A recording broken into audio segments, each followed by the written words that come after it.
Nosotros, como asociación de familiares, parte de lo que hacemos es, de alguna manera, somos una especie de nexo de unión entre los técnicos que pueden hacer una exhumación, que pueden identificar los restos, y las familias que nos piden ayuda, ¿no? Y una parte de nuestra labor allí es esa. Luego también en las exhumaciones son puntos de encuentro para otras historias, para otras familias, para otras fosas. Más de una vez ha ocurrido que estando exhumando una fosa nos han informado de que hay otra un poco más allá. Quiero decir que cuando tenemos también que estar atentos, ¿no? Y escuchar, porque cuando la gente empieza a hablar, y sobre todo la gente mayor, pues cuenta muchas cosas que a nosotros nos interesan.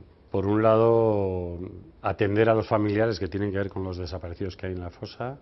Por otro lado, denunciar esa situación, denunciar que el Estado no es quien está haciendo esas exhumaciones, eso es una institución pública, y que los familiares tengan que proporcionarse a sí mismos autoverdad, autojusticia y autorreparación, y luego ayudar al equipo técnico en cualquier necesidad que tenga, y acompañar a los familiares, ¿no? Hay gente que lo pasa con relativa normalidad y hay gente que lo pasa muy mal en esos momentos. Comienza cuando un familiar nos pide ayuda y nosotros empezamos a investigar, a hablar con algún historiador, a buscar documentación si existe sobre el caso, o alguien que ha hecho una investigación local, a indicarle a los familiares el procedimiento a seguir, que reúnan al resto de familiares, que nos hagan una petición, digamos, solicitándonos la exhumación.